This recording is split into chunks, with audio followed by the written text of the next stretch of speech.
Hi, everybody. It's Christina. So we've just ended the old year, 2021, and we are now in 2022. And I have a lot of projects for myself and also art and dream and inner work projects, classes that I've lined up. So I'm very excited about them, and I hope you'll join me. I've been thinking a lot this past, we just finished Holy Nights and I did Olaf Ostason, which is a book that I wrote a year or so ago. And it's an annual Holy Nights Art and Dream Retreat. That's just for the Holy Nights. And we just finished that. That was extremely fruitful. And one of the things that sort of solidified for me is how important it is for us to have nourishing stories for our own soul, how stories give us hope and courage and sort of lead us on to our next step, even if we don't know what that is.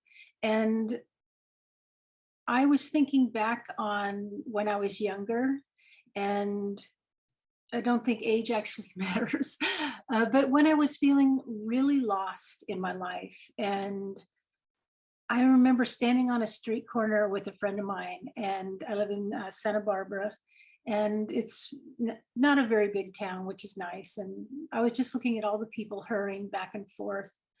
And I remember this feeling in my heart of just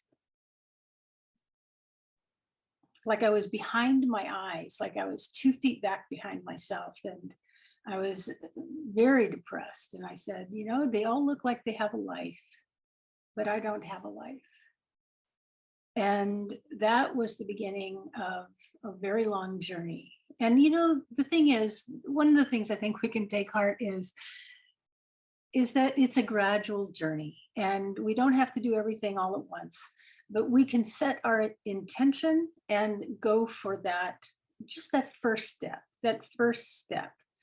And, that led me in a very long journey. And if you've listened, I've got 3 years of free podcasts. So I've been a teacher of inner work and was raised by parents who studied the Western mystery traditions. And I spent half my life studying with shamans. So I have this kettle of wisdom from everybody, and also my own inquiry, which is what makes art sacred. And the sacred arts has always been and is a continuing theme in my work. So I like to bring that because most of my podcasts, I start the podcast with, it's going to be about art and healing. And I can't seem to sort of break away from that. It really is about how art can heal us in millions of different ways. I mean, multi-levels, physically, our somatic body, mentally, emotionally, but also give us hope. And I think hope is what we need now, don't you?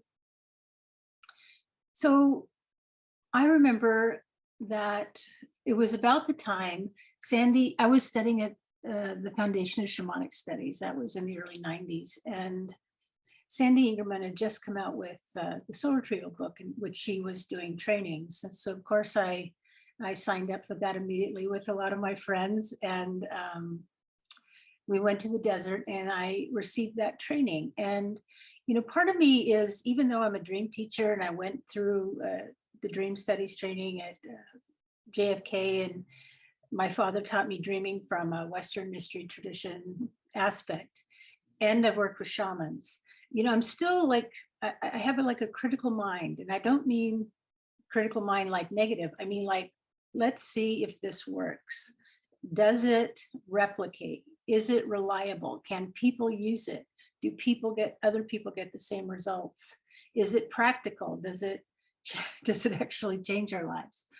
And I found a soul retrieval to be absolutely healing. And not just for me, it completely changed my life. But for all the people that I started working with, because I was sort of the local shaman here in town, and I did men and women's groups, and I couldn't believe the the veracity of this work. And soul retrieval is, most of us know what soul loss is.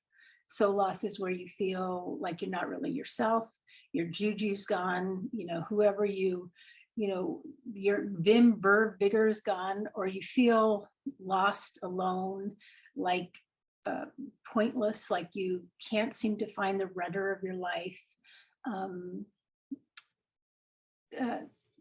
Psychologists say we disassociate through trauma, and shamans say, yes, that's true. And we're trained to go find that soul aspect that's left you and bring it back into your soul.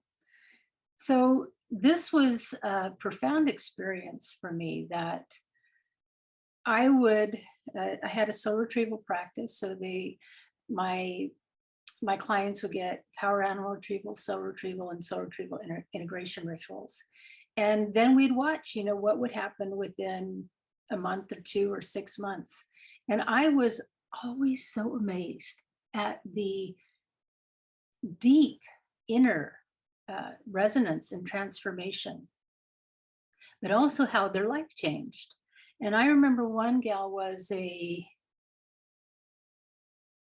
pharmacist, and for 14 years she had wanted to change her life, but she just kept spinning around and around and around. And after the soul retrieval, within 6 months, she had signed up to a PhD program and completely changed her life. And this is something she couldn't do. She just couldn't do. She couldn't do. And this is what I found, that over all the clients, all the classes, all the work, I started training. I taught soul retrieval work.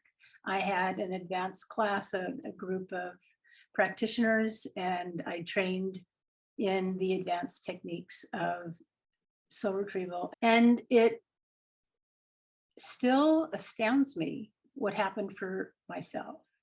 And I'll go into that another time. But what is it that comes back with a soul retrieval? And a soul retrieval is power. Is soul loss, if you lose parts of your soul, that's actually your power. Now in the US, we have a different idea of power, but in a shamanic definition, power is energy. Power is life force. Power is life. And that life, living life, can be used for this or that or the other. We are ourselves again, more ourselves. We become more of ourselves. So that's just a little intro into soul retrieval, and I'm going to be talking more about it. So stay tuned for the next episode on soul retrieval work. And I'm curious, have you had a soul retrieval? And if so, leave some comments down below. I'd love to hear how your life changed and transformed. Okay. And don't forget, I have a new YouTube channel, Christina West Art. I'm also redoing new podcasts, so stay tuned. And also, please sign up if you haven't on my YouTube channel, but also ChristinaWestArt.com. I'm developing all kinds of new group projects, and you are going to want to be notified. So sign up for the email link. I also have a free gift available. Start a sacred dream practice. And you get that at Christina West Art. Thanks so much. So thanks so much. Let's get creative.